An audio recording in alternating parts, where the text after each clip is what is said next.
Hi, this is Alex Skolnick, and you're watching Loudwire.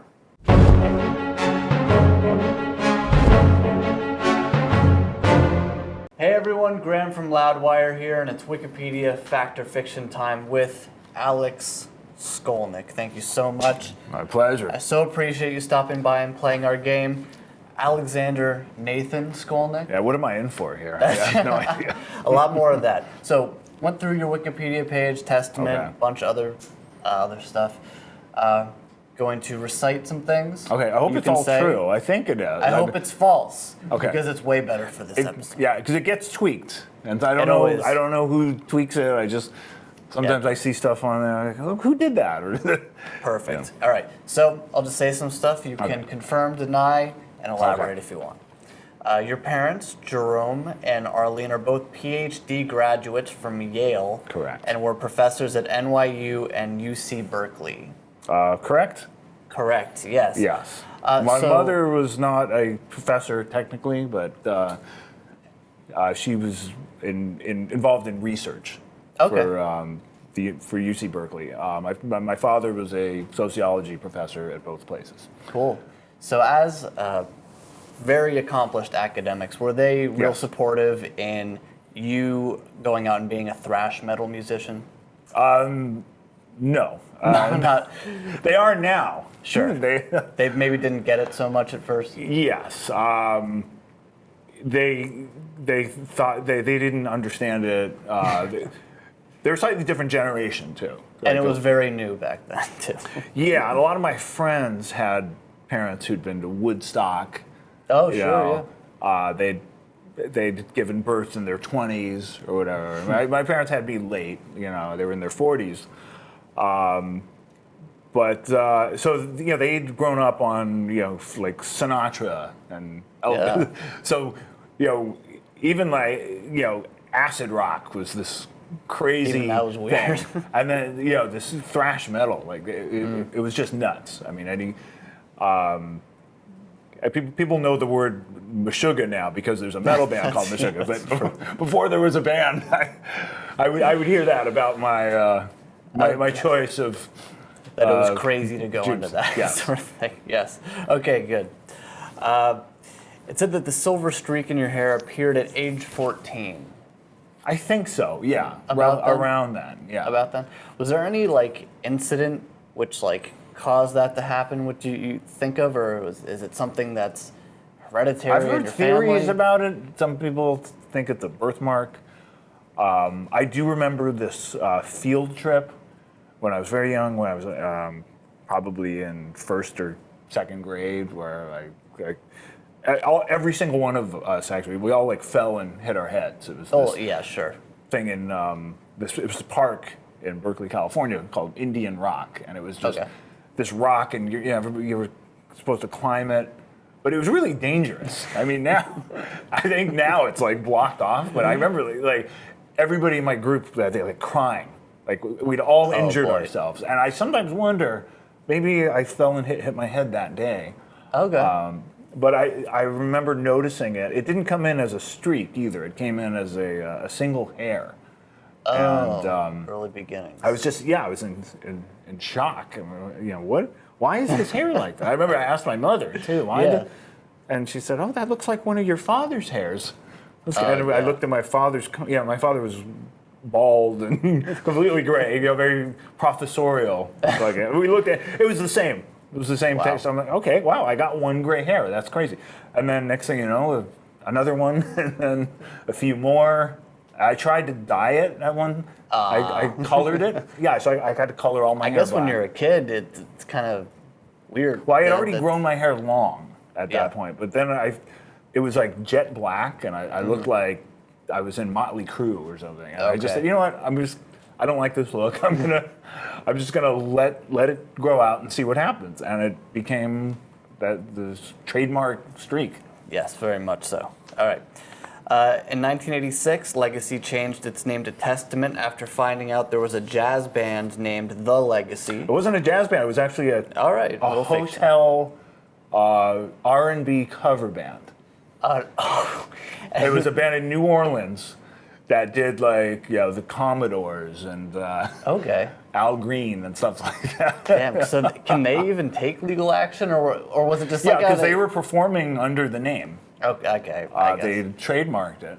It said around 93, you wanted to incorporate a more melodic style of playing into Testament, but this didn't fare well with Eric Peterson, Chuck Billy, and Greg Christian at the time, which led to your departure from the band. That's not entirely true. Not quite true. Yeah. Okay. Well, was that part of it, at least? Not really. I mean, I think there was always, I always wanted melody and harmony. Sure. That was always part. It was part of my department. Mm-hmm. But I think at that time, I don't think those guys knew what they wanted. I chose to leave. Yes. Everybody knows that. Nobody disputes that. Mm-hmm. Within a couple months, the drummer, or our drummer, Louis Clemente, left. Mm-hmm. Within a year, the bass player was gone. So the band was going through a tough time. And it's a good thing that they didn't implode. But I think they kept it together. I think they learned from everybody leaving, because everybody who left ended up coming back at one point. Mm-hmm. But now it's a different lineup. It's a different bass player. It's a different drummer. Yep. But it feels very solid.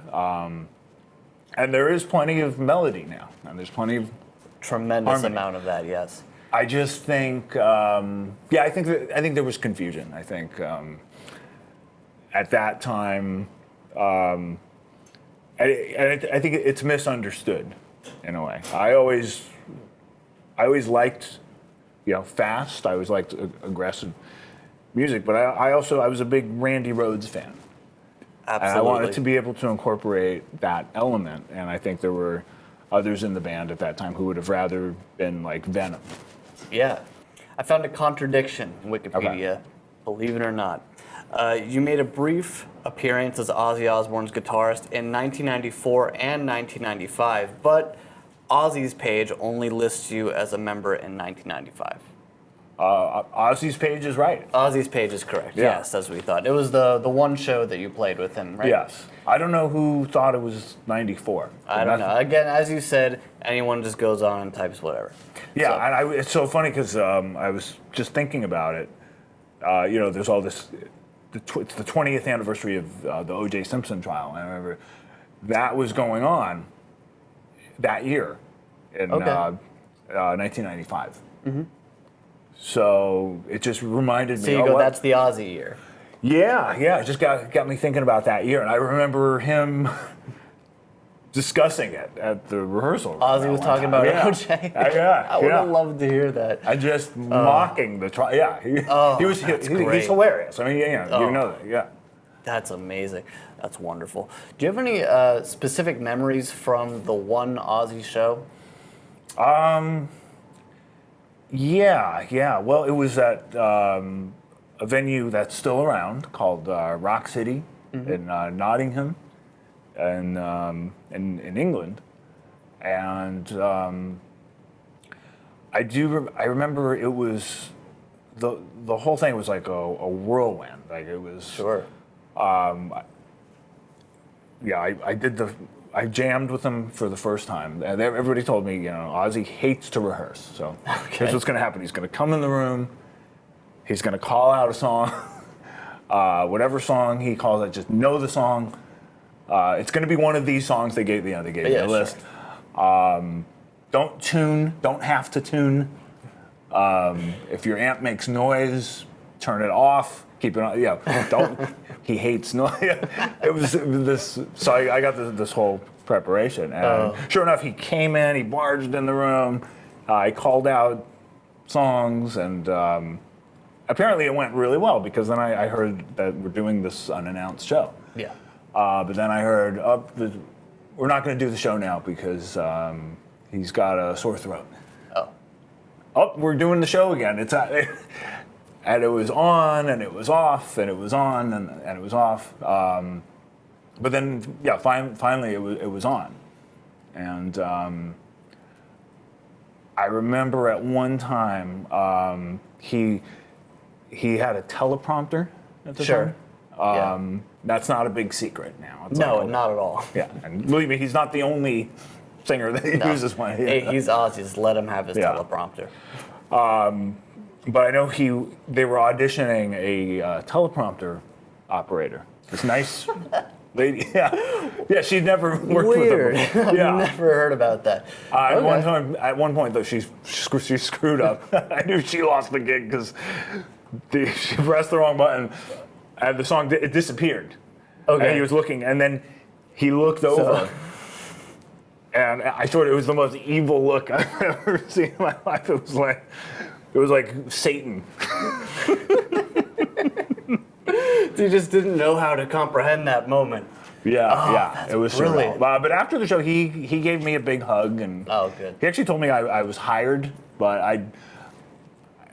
all the road crew congratulated me, and they thought it was great. But I had a feeling, there was one person who didn't congratulate me, so I have a feeling I may know who that person yes, is. exactly, and We'll leave it at that. yeah, and I had also gotten these. A lot of hints had been dropped, like things like maybe you could lower the guitar, or that's maybe not you could like stand like the. Yeah, and I realized, you know what? I think she wants me to be Zakk Wylde. I think she's gotten so used to that image of like the Hulk. It is a she. Yeah. Last one for you. It said that you composed music for the USA Network's broadcast of the 2002 Westminster Dog Show.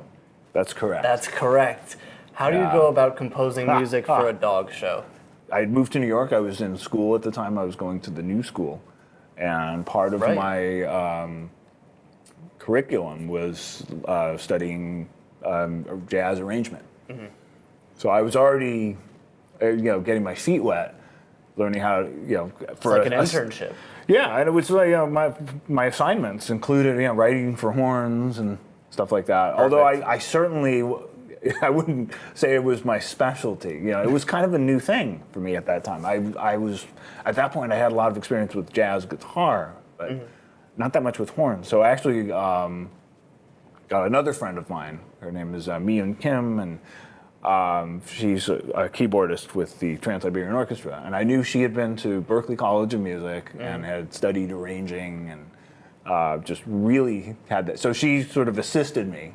I wrote the piece, but I would show her the scores. Am I doing this right? How, what clef do I write for an alto saxophone? It was all this new stuff. But we did it and recorded it, and it came out really well. Somewhere I have a recording of it. A tape of the dog show with the music. Yeah.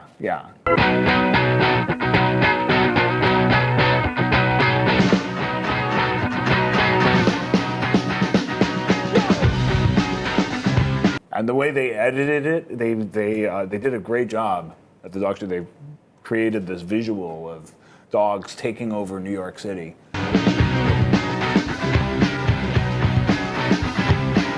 And dogs in cabs and on treadmills, and they put it in time with the music, and it just worked perfectly. Yeah, it was a really cool thing. It was hard work, but it was a cool thing to do. All right, I'm gonna go look for that on YouTube. I want to thank you so much for coming in and playing our game. Alex Skolnick, everybody. New Testament album coming out this year, The Brotherhood of the Snake. Alex Skolnick.